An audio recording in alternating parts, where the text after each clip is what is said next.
दुनिया में भूत, भविष्य और वर्तमान जानने के लिए कई तरीके हैं। इनमें सबसे ज़्यादा विश्वसनीय दक्षिण भारत की नाड़ी ज्योतिष है। आपको यह जानकर आश्चर्य होगा कि आपका भूत, भविष्य और वर्तमान जेव्हा त्या गाण्याच्या रूपात सगळं येतं, त्या तुमचा जन्म जेव्हा होतो तेव्हा पृथ्वी तलावर जन्म होतो तेव्हा त्याच्यानंतर कुंडली मांडली जाते आणि कुंडली मांडतात तो कुंडली दोष निर्माण होतो।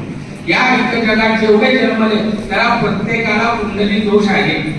दोषाशिवाय पत्रिका तयारच होऊ शकत नाही। हे तुम्हाला रामाचं उदाहरण घ्या सगळ्यांचं घ्या आणि मग तो त्या पत्रिकेत लोक बऱ्याच नाडी रिडर करत असतात। त्याच्यात बरेच प्रकार आहेत नाडीमध्ये की जनरल नाडी आहे, 1 ते 13 कांड आहे, पुढे 2 त्यात कांड आहे, परिहार आणि म्हणजे आपल्याला कुंडलीच्या दोषाचे उपाय काय करायचे हे सगळं आहे।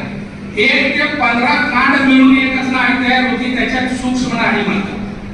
ती दर वर्षाचं भविष्य सांगते। त्याच्यानंतर ह्याच्यातच एक अति सूक्ष्म नाडी म्हणून आहे, प्रत्येक दिवसाचं भविष्य तुमचं सांगितलं जातं आणि त्याला काही माहित नसतं तुम्ही कोण आहात, त्याला म्हणतात नाडीशास्त्र। हे आगर्जी ऋषींनी सगळं लिहिलं। आगर्जी ऋषींच्या खाली 18 जे ऋषी होते त्यांना 18 सिद्धर म्हणतात। तमिळनाडूमध्ये सिद्ध ऋषींना सिद्धर म्हणतात। ते 18 सिद्धर या 18 सिद्धर पैकी नाव सुद्धा तुम्हाला काही माहित नाही। बरेच काकभूषणी ऋषी आहेत, मीनाक्षी आहे, कौशिक आहे, नंदी आहे, त्याच्यानंतर वाल्मिक आहे, विश्वामित्र आहे, कौशिक आहे, म्हणजे मत्स्य नाडी आहे, इतके ऋषी पतंजली ऋषी आहे। पण या ऋषींची वर्ष किती हे सुद्धा तुम्हाला कळणार नाही, त्यांचे काय काय आयुष्य आहे। ऋषी हे कुठलेही दारवाद बघत नव्हते। प्रत्येक पतंजली ऋषीची समाधी रामेश्वरम मध्ये त्यांचं आयुष्य आहे 1,75,000 वर्ष। प्रत्येक ऋषींनी समाधीची दक्षिणी घेतलेली आहे।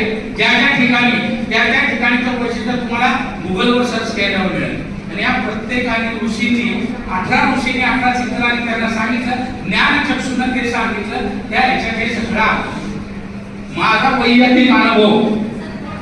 मी जेव्हा नाडी बघायला गेलो, माझी नाडी 3 वर्ष नाही मिळाली। आज माझ्याकडे लोक आल्यानंतर मी 2 मिनिटात त्यांची नाडी बघून देतो का, तर याला कारणीभूत आहे करोना।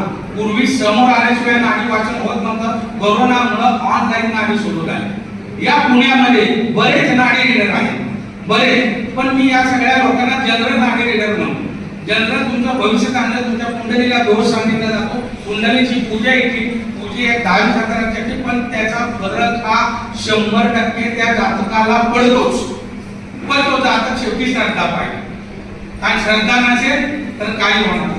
आता या सगळ्या ह्याच्यात आतापर्यंत ज्योतिष झालं, हे झालं, ह्याच्या पुढे तुम्हाला हे नुसतं एकटं एवढे नाडी ज्योतिष नाही, ह्याच्या पुढे हे सगळं MBBS डॉक्टर नाडी ज्योतिष, ह्याच्या पुढे एमडी स्पेशलायझेशन। ह्याच्यासाठी नवीन प्रकार आला जो फक्त चेन्नई, मुंबई, पुणे या ठिकाणी जास्त प्रसिद्ध आहे। ह्याला म्हणतात इथली लोक जीव नाही, ते त्याला प्रश्न अध्याय म्हणतात। तुम्ही जसं पत्रिकेमध्ये प्रश्न कुंडली मांडता तसा प्रश्न अध्याय असतो।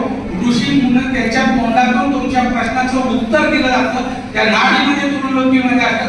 प्रश्नाचं उत्तर दिल्यावर ते उत्तर ऑटोमॅटिक पुसलं जातं, हे लक्षात घ्या। आणि या जीवनाडीचा मी खूप मोठा भक्त आहे, कारण मी आज जो काही उभा आहे इथं या जीवनाडीमुळे माझ्या प्रतिमध्ये खूप काही गोष्टी आलेल्या आहेत। आतापर्यंत मी सांगत नाही, मी कुठलाही ज्योतिषकार नाही, पण माझ्या घरी आता सुद्धा महिन्याने वेटिंग आहे लोकांचे प्रश्न बघायचे। मी काही करत नाही, ऋषींकडे येतो, ऋषींकडे सोडतो, ऋषी हे असं बघा, यात माझा सहभाग काय। या ह्याच्यात अशी मी तुम्हाला काही काही उदाहरणं बघतो देतो जे जिवंत घडले। माझ्याकडे 25 वर्षाचा जातक आलो, माझं लग्न होत नाही। टेम्पोमध्ये GM टाटा मोटर सारख्या कंपनीत पगार 6 लाख, 4 BHK चा फ्लॅट, खूप मोठा टॉप, जवळजवळ नाडी ज्योतिष सगळं बघत त्याने 20 लाख रुपये घातले होते, पण त्याला योग येत नव्हता। त्याच्या नाडीपट्टीत असं आलं, प्रत्येकाने तर बऱ्याच ज्योतिषांनी तुझं लग्न होऊ शकत नाही, आणि एका तर नाडीत असं आलं तुझं लग्न होणं म्हणजे घोड्याला शिंग येणं। आणि तो आमच्या या नाडीतले ज्यांनी दक्षिण भारतातली पुस्तक रूपी नाडी सगळ्या ज्ञान दिलं असे आमचे शशिकांत सरजी, त्यांच्याशी कॉन्टॅक्ट साधला आणि त्यांनी ते जातक माझ्याकडे पाठवलं। आणि पाठवलं तर मी बघितलं वगैरे, त्याला सगळं विचारलं का कुठल्या कंपनीत आहे? टाटा माझ्याच कंपनीत आहे. मी म्हणलं अरे तुझं सगळं टॉप आहे, समज तू त्या कंपनीचं उदाहरण मी तुला देतो, कंपनीच्या गाड्या खूप सगळ्या चांगल्या, पण विकल्या का जात नाही? तुझं का लग्न होत नाही? सगळं आहे तर ह्याचा कधी विचार केलाय? लग्न का करायचं हे मला कन्सेप्ट समजावून सांग. मग त्यानं मला बऱ्याच गोष्टी सांगितल्या लग्न का करायचं. तर ती गोष्ट नाही, लग्न होणं म्हणजे एकमेकाचा मोक्ष होत असतो, त्याशिवाय लग्न होत नाही. हे लक्षात घ्या, हे ऋषीने मला सांगितलं. त्यामुळं या गोष्टी आणि 45 वर्षात मी त्याला पहिली आमचे मुंबईला एक नाडी निरंतर पंडित M.R. रवी गुरुजी यांच्याकडे मी त्याला नेलं. त्याला मी कोण आहे माहित नव्हतं, रेडाला तो कोण आहे माहित नाही. नाडी सुरू झाली आणि नाडी सुरू झाल्यानंतर ना तो स्वतः रीडर रडत होता. माझी मिसेस रडत होती.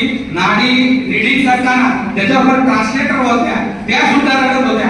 असा सुंदर सोहळा मी कोण आहे काय हे त्याच्याकडे नाडीत आलं. आणि हे लग्न का होणार, तर त्यांनी गॅरंटी दिली या येत्या 48 दिवसात त्याचं लग्न होतं. आणि हे लग्न अवधानीच होतं.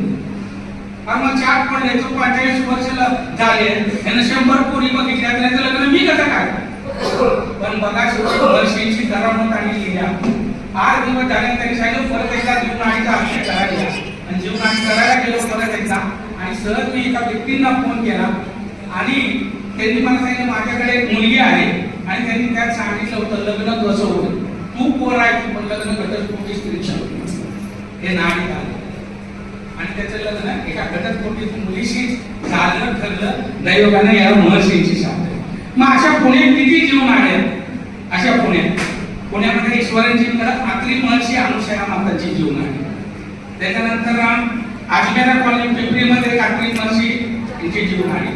निगडीमध्ये महेश गुरुजी आहेत, त्यांच्याकडे जीवन. पण आता लेटेस्ट आमचे महेंद्र गुरुजी प्राधिकरणामध्ये त्यांच्याकडं पहिली शुभ महर्षींची नाडी होती, तिचे शंकात नाही.